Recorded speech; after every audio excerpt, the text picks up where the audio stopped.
खुल जाएंगे आपके सारे रास्ते। परीक्षा में सिलेक्शन ले तो सही, जीवन में सब होगा हासिल। तू सिलेक्शन की जिद पर अड़ तो सही।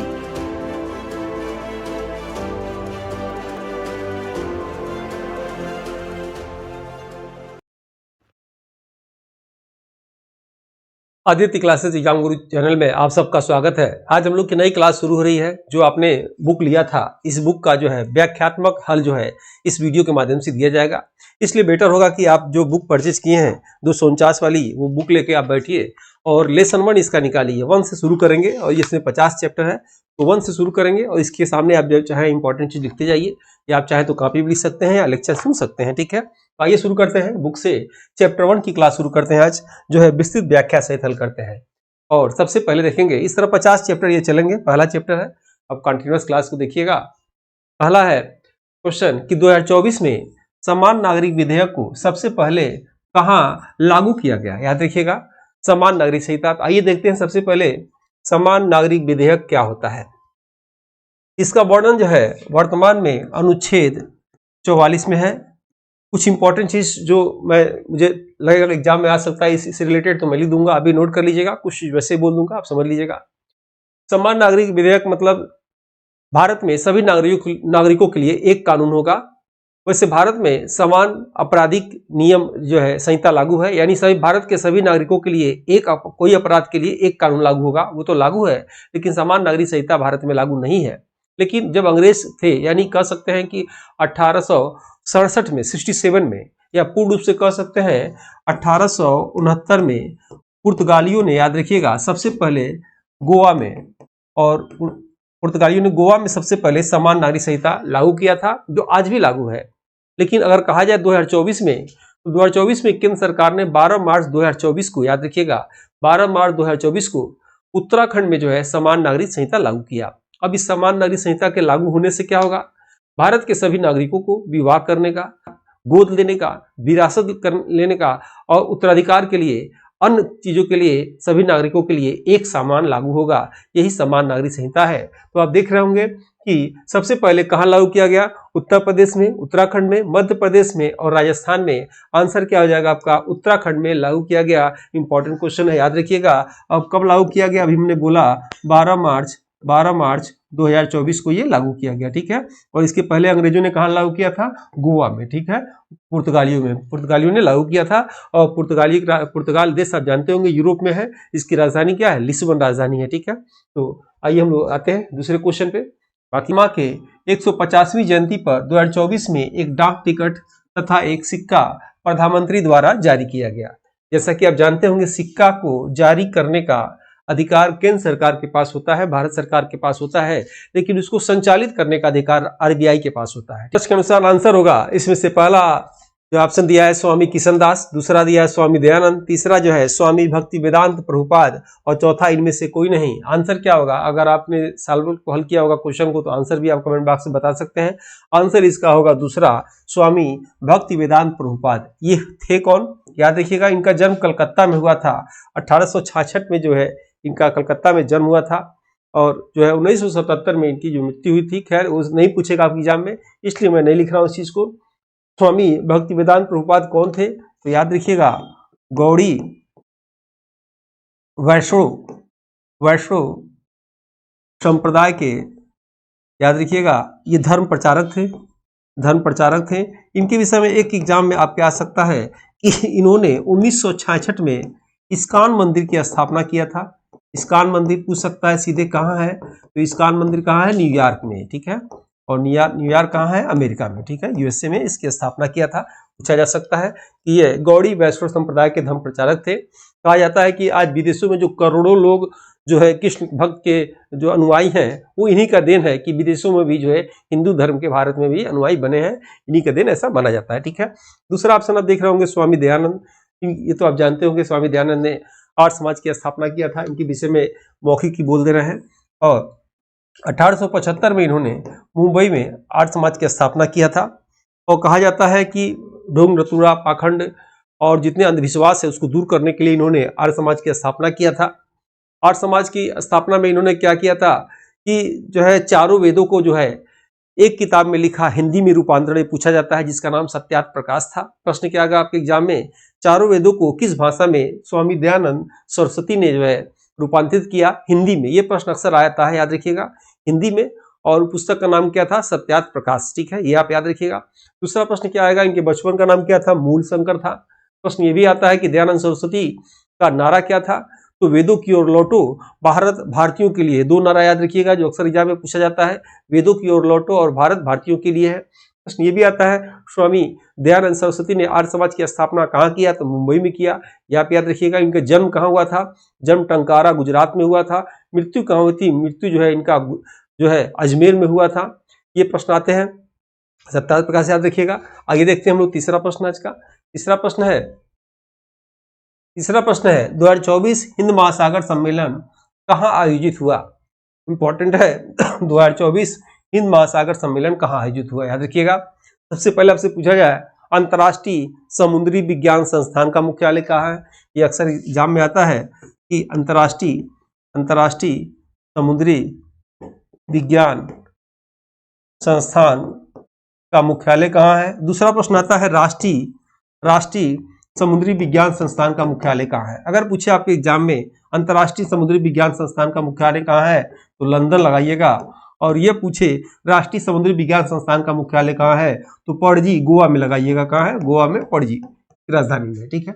यहाँ क्या पूछ रहा है, हिंद महासागर सम्मेलन याद रखिएगा, ये 2016 से मनाना शुरू किया गया। 2016 से कहाँ मनाया गया, तो ये सिंगापुर में मनाया गया, याद रखिएगा। प्रश्न क्या है कि 2024 की बात कर रहा है, तो 24 में सम्मेलन कहाँ हुआ, देख रहे होंगे ऑप्शन आप, जापान, न्यूजीलैंड, इंग्लैंड, ऑस्ट्रेलिया, याद रखिएगा। यह सम्मेलन ऑस्ट्रेलिया में मनाया गया, ठीक है।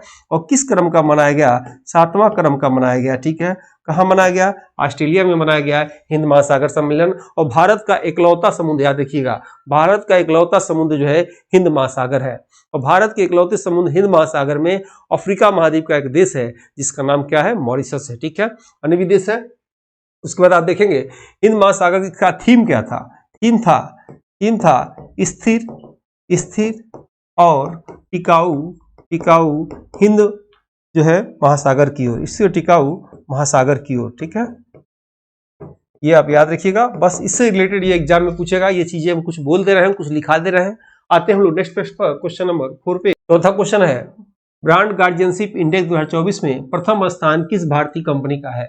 चार आप ऑप्शन देख रहे होंगे, पहला रिलायंस इंडस्ट्रीज का, दूसरा इंडियन ऑयल कॉर्पोरेशन का, और तीसरा टाटा समूह का, और चौथा आदित्य बिरला समूह का।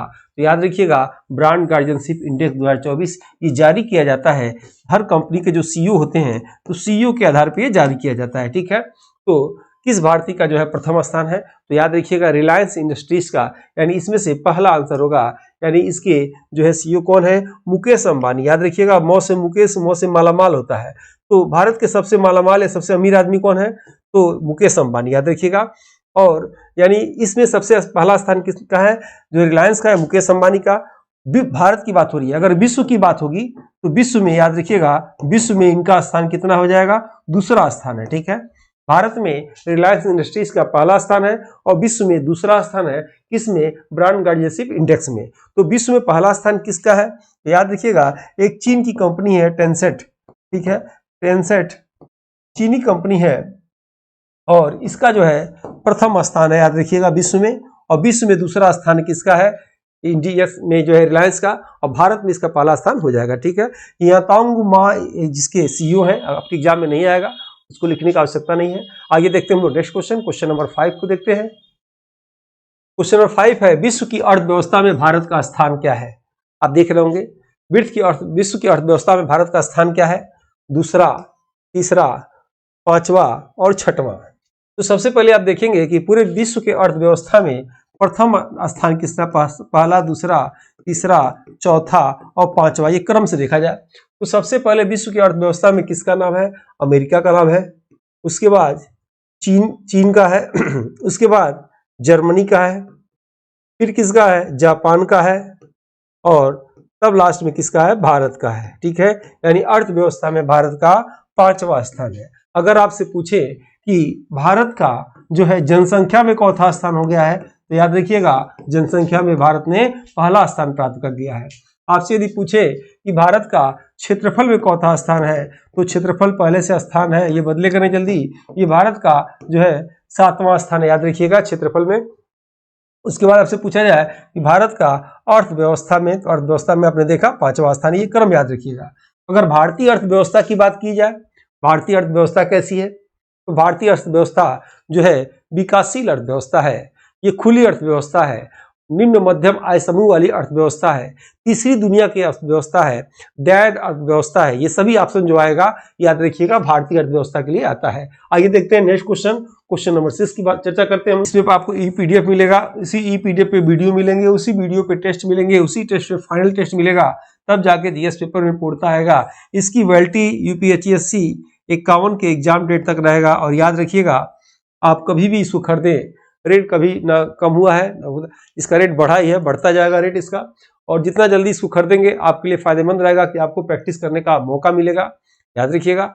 और इसमें आपको मिलेगा e PDF notes bilingual Hindi English में, सॉल्वर पेपर 2024 से लेकर अब तक का, रेगुलर इसमें प्रैक्टिस सेट और पीडीएफ मिलता रहता है, ऑर्गेनाइज वीडियो क्लास इसमें है, और टेस्ट सीरीज के रूप में सैकड़ों की संख्या में आपको model paper, syllabus wise test और यूनिट वाइज टेस्ट आपको मिलता रहेगा। इसका रेट 1999 है, लेकिन अभी ये 1306 रुपये में दिया जा रहा है, याद रखिएगा।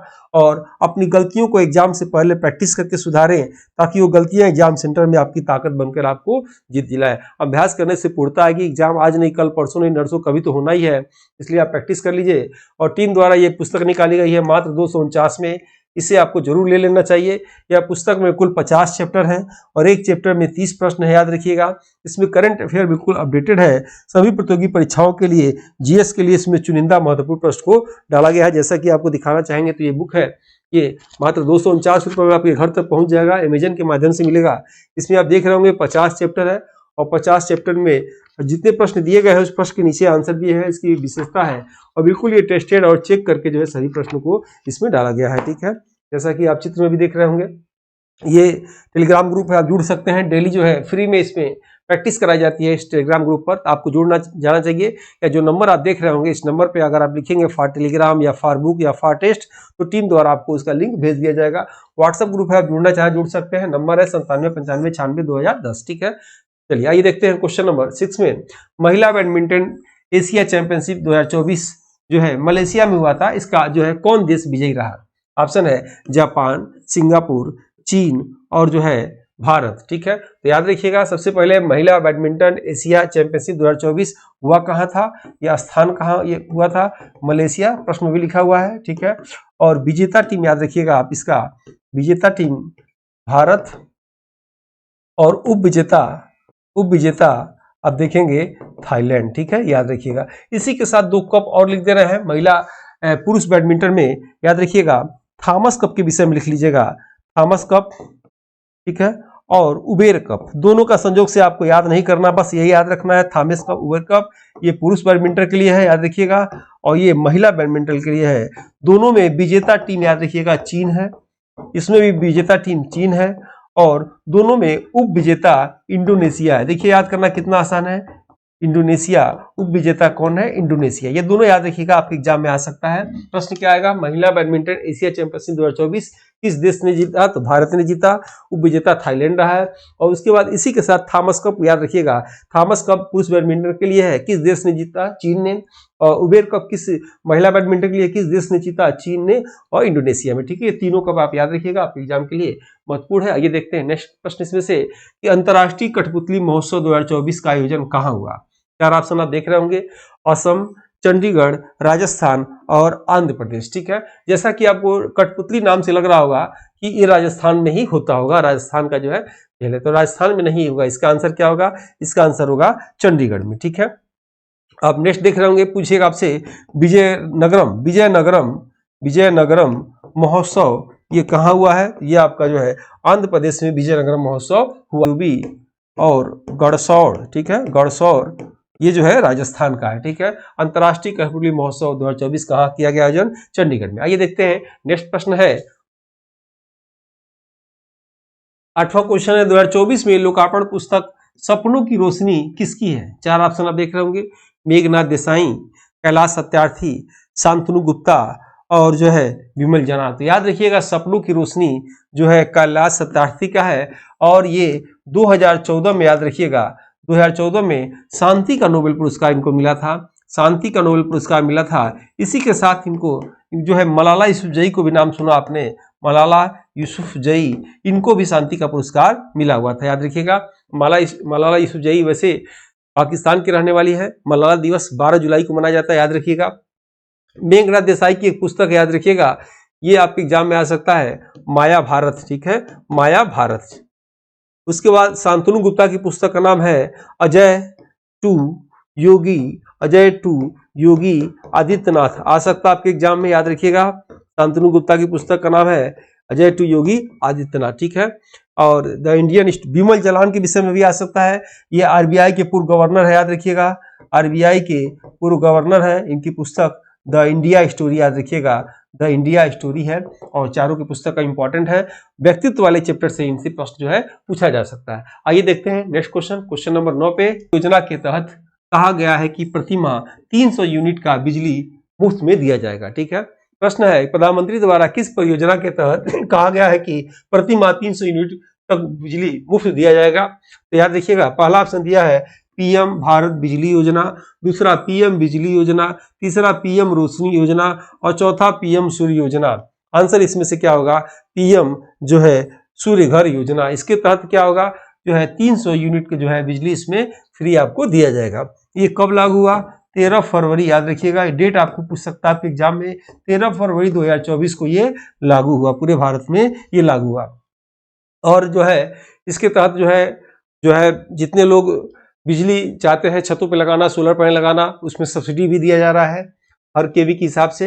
या आप सीधे याद रखिएगा, पीएम सूर्य योजना कब लागू हुआ, 13 फरवरी 2024 को। कमेंट बॉक्स में आपको बताना है विश्वकर्मा योजना, विश्वकर्मा योजना भारत में कब लागू हुआ, 2023 में लागू हुआ था। ओजोन संरक्षण दिवस के एक दिन बाद लागू हुआ था, आपको बताना है जो है विश्वकर्मा योजना कब लागू हुआ था। नेक्स्ट है, इसमें से 2024 में असम राज्य का फल किस फल को घोषित किया, असम राज्य फल किस फल को घोषित किया गया, संतरा को, काजू नींबू को, पपीता को, कीवी को, याद रखिएगा।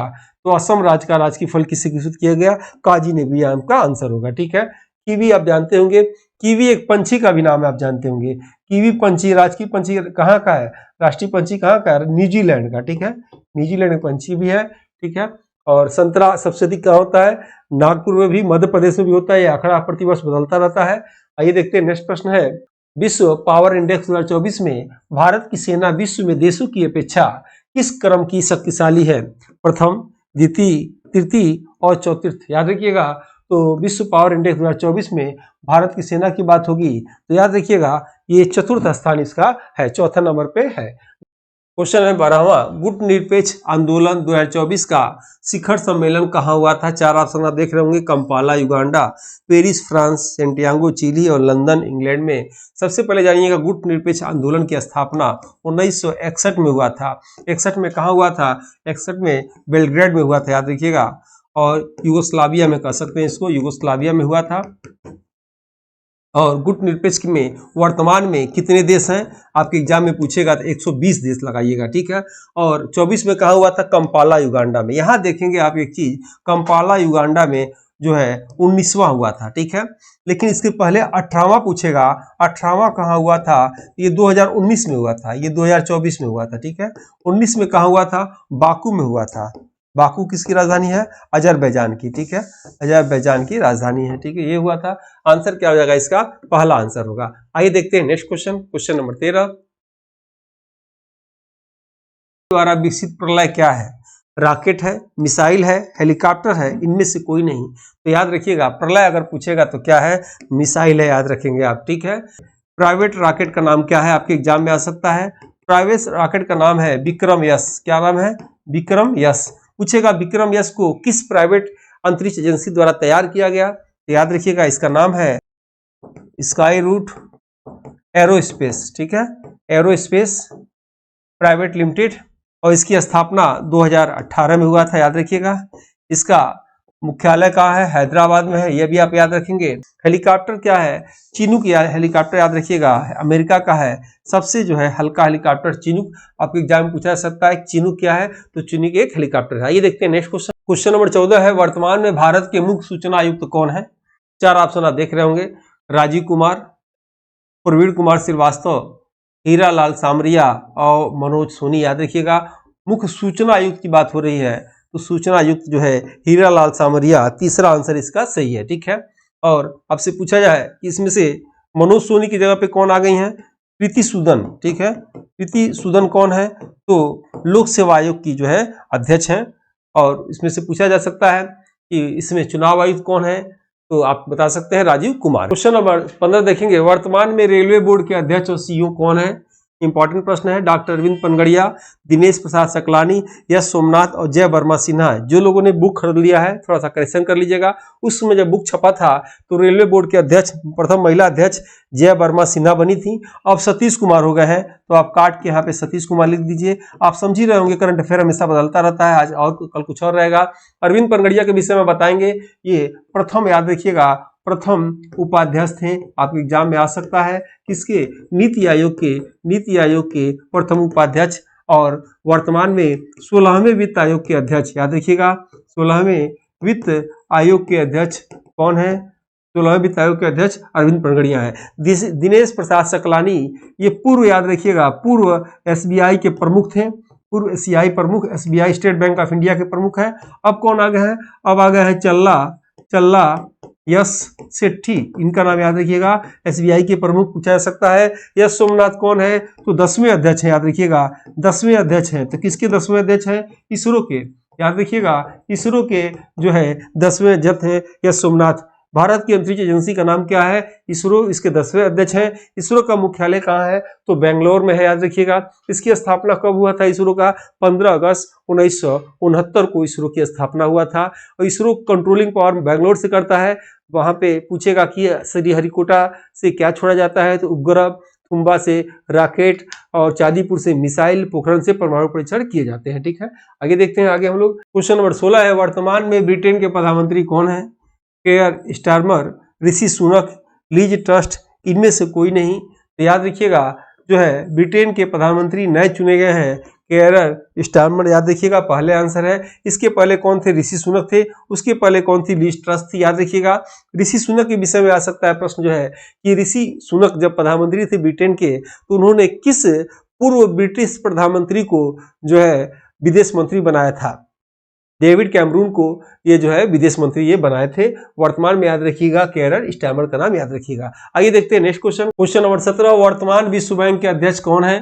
4 ऑप्शन आप देख रहे होंगे, डेविड मलपास, अजय बंका, कैथरीन रसेल, एंटोनियो गुटरेस। याद रखिए गुटेरस। तो वर्तमान विश्व बैंक, तो आइए देखते हैं। सबसे पहले विश्व बैंक की स्थापना 1944 में होता है, वाशिंगटन डीसी, याद रखिएगा, वाशिंगटन डीसी जो है इसका जो है वाशिंगटन में इसका मुख्यालय है, हेडक्वार्टर है। और वर्तमान में इसके अध्यक्ष कौन है? तो 14वें हैं, नाम है उनका अजय बंगा। याद रखिएगा, क्या नाम है? अजय बंगा। और डेविड मलपास इसके पहले विश्व बैंक के अध्यक्ष थे। कैथरीन रसेल कौन है? यूनिसेफ के, याद रखेंगे आप, यूनिसेफ के प्रमुख हैं। एंटोनियो गुटेरस ये पुर्तगाल के हैं, यूएनओ के प्रमुख हैं। आइए देखते हैं नेक्स्ट क्वेश्चन। क्वेश्चन नंबर 18, चर्चा में रहा जुआरी ब्रिज भारत के किस राज्य में है? आ सकता है जुआरी ब्रिज किस राज्य में है?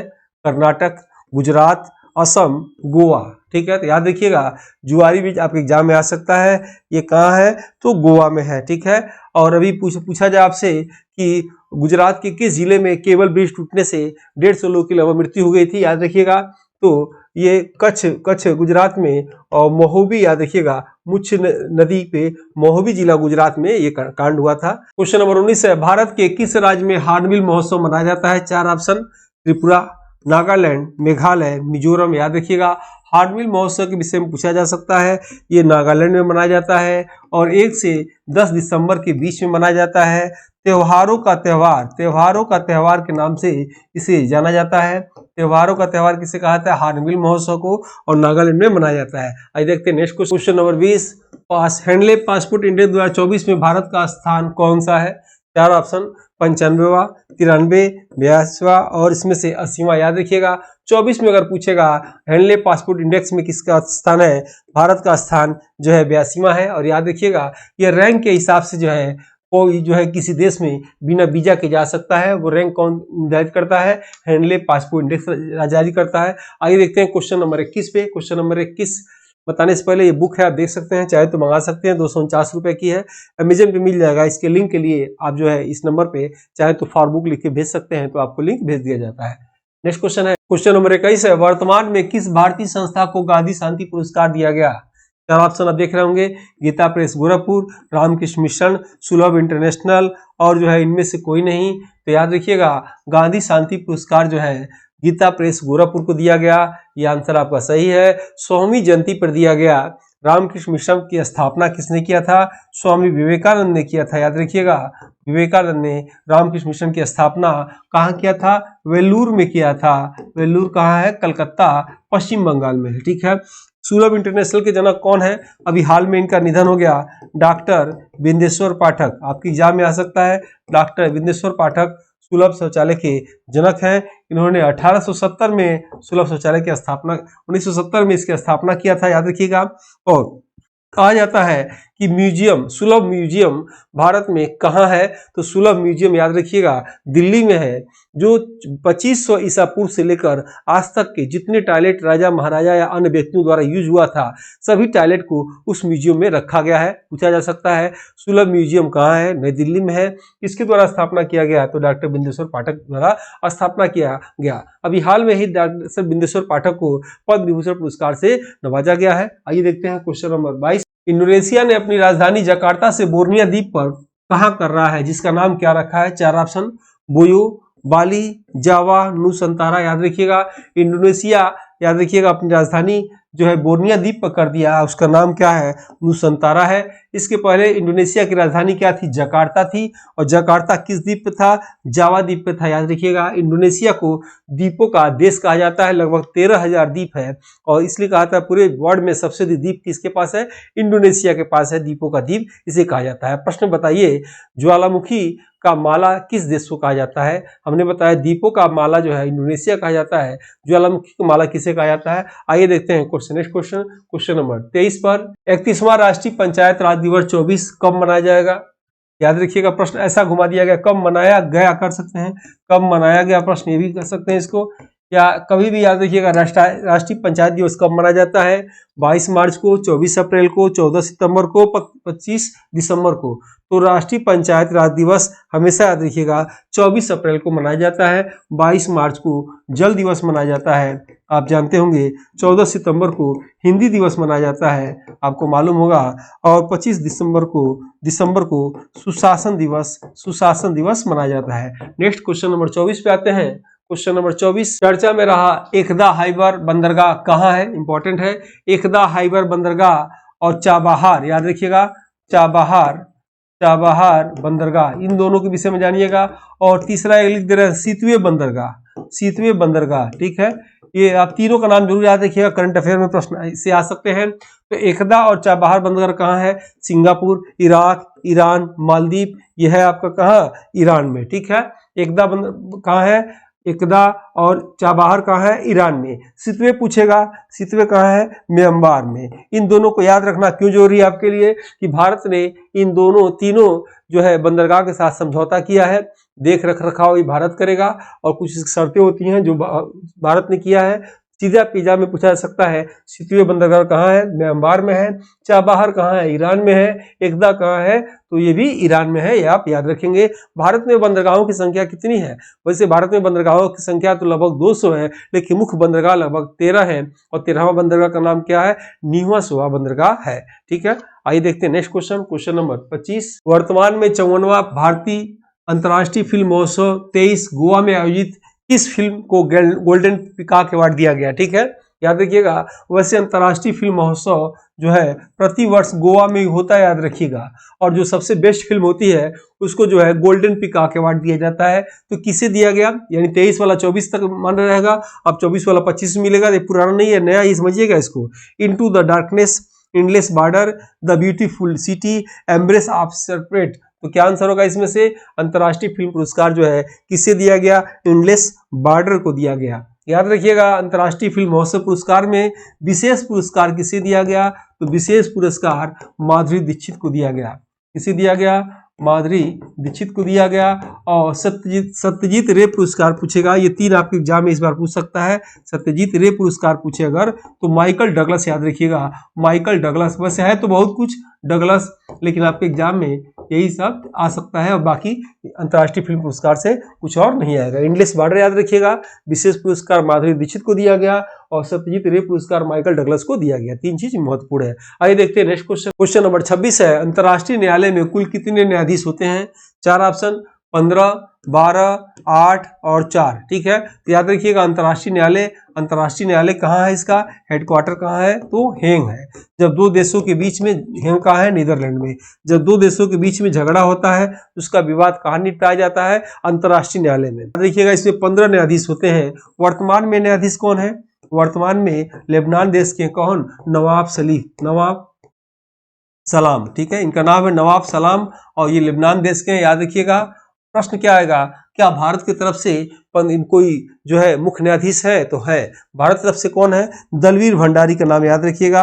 दलवीर भंडारी जी भारत की तरफ से मुख्य न्यायाधीश हैं। 2017 से ये चुने गए हैं। 17 से, और कितने वर्ष के लिए? 9 वर्ष के लिए चुने गए हैं। आप जोड़ सकते हैं, यानी भारत की तरफ से दलवीर भंडारी 9 वर्ष के लिए 2017 से चुने गए थे। अंतर्राष्ट्रीय न्यायालय में कुल कितने जज होते हैं? तो 15। नेक्स्ट क्वेश्चन 27 है, ईरान में महिलाओं को उत्पीड़न के खिलाफ लड़ाई और सभी के लिए मानवाधिकारों व स्वतंत्रता को बढ़ावा देने के लिए किसे 2023 में शांति का नोबेल पुरस्कार दिया गया? ठीक है, पूछ रहा है 2023 में शांति का नोबेल पुरस्कार किसे दिया गया?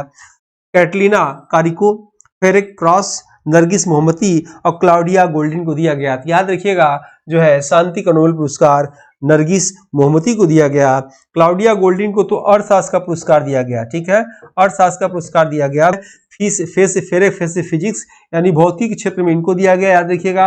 और चिकित्सा के क्षेत्र में, मेडिकल के क्षेत्र में जो है आपको कैटलीन कारिको को दिया गया। ये देखते हैं नेक्स्ट क्वेश्चन। क्वेश्चन नंबर 28 देखते हैं, प्रधानमंत्री द्वारा नए संसद भवन का उद्घाटन किस विचारक की 140वीं जयंती पर किया गया? आप देख रहे होंगे 4 ऑप्शन इसमें से, डॉक्टर हेडगेवार, सरदार वल्लभ भाई पटेल, दीनदयाल उपाध्याय, विनायक दामोदर सावरकर। तो याद रखिएगा, नए संसद भवन का उद्घाटन 140वीं जयंती पर जो है दामोदर जो है सावरकर या विनायक दामोदर सावरकर, या इन्हीं का नाम है वीर सावरकर। क्या नाम है? वीर सावरकर नाम। इनके विषय में 2 प्रश्न याद रखिएगा जो अक्सर एग्जाम में पूछता है। इनकी एक पुस्तक थी, उस पुस्तक का नाम याद रखिएगा, वार ऑफ इंडिपेंडेंस। याद रखिएगा, इस पुस्तक की खासियत ये थी कि 1947 से जब देश आजाद नहीं हो गया था तब तक इस पुस्तक को जो है प्रतिबंधित कर दिया गया था अंग्रेजों द्वारा। याद रखिएगा, प्रश्न आता है वार ऑफ इंडिपेंडेंस किसकी है? तो वीर सावरकर की है। और एक क्रांतिकारी का नाम रखना है मेजिनी। ठीक है, याद रखिएगा, ये इटली के क्रांतिकारी थे मेजिनी। तो इन्हीं के पर जो है इन्होंने जीवनी लिखा था भारतीय मतलब भाषा में, ताकि यहाँ के क्रांतिकारी जो है उनके जीवनी को पढ़ के जो है उत्साहित हो जाए। तो याद रखना, मेजनी कहाँ के थे क्रांतिकारी? इटली के थे। इन पर जीवनी वीर सावरकर ने लिखा था। और इनकी पुस्तक कौन थी जो देश आजाद होने तक प्रतिबंधित थी अंग्रेजों द्वारा?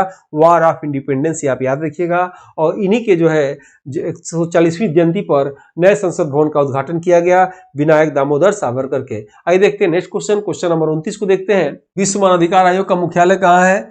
4 ऑप्शन आप देख रहे होंगे, Geneva Switzerland, Ottawa Canada, Hague Netherlands और न्यूयॉर्क अमेरिका। याद रखिएगा, विश्व मानवाधिकार आयोग का मुख्यालय कहाँ है? जिनेवा में है, याद रखेंगे।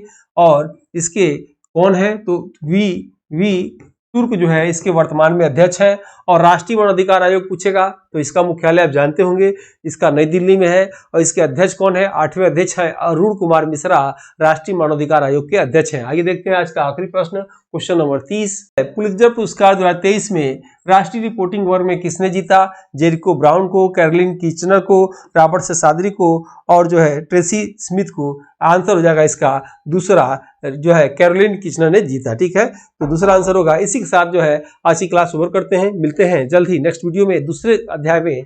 तब तक के लिए जय हिंद, जय भारत। इस समान अध्ययन की मॉडल पेपर बुक को हिंदी एवं अंग्रेजी दोनों भाषा में तैयार किया गया है, जो कि समान अध्ययन एग्जाम में किसी भी प्रदेश के असिस्टेंट प्रोफेसर एग्जाम, जीडीसी, प्रवक्ता एग्जाम के साथ LT grade, GIC, TGT, PGT आदि एग्जाम में सहायक सिद्ध होगा। उपरोक्त एग्जाम के विगत वर्षों के पेपर का एनालिसिस करने के बाद वर्तमान एग्जाम पैटर्न पर इसको अनुभवी टीम द्वारा तैयार किया गया है, जो कि आपके समान अध्ययन जनरल स्टडीज एग्जाम के स्कोर को बढ़ाने में सहायक सिद्ध होगा। इन एग्जाम की कुंजी जीएस पेपर होता है। इसमें 4 बुक में 80 मॉडल पेपर हैं, जिसमें समान अध्ययन सिलेबस के सभी क्षेत्रों से महत्वपूर्ण व चुनिंदा प्रश्न हैं, जो कि अक्सर एग्जाम में पूछे जाते हैं। इस बुक पैक में आपको एक OMR शीट बुक और अमेजन डिलीवरी चार्ज फ्री मिलेगा। इस बुक के लिए आप 9795962010 पर व्हाट्सएप में फॉर बुक लिखकर भेज सकते हैं, जिसमें आपको अमेजन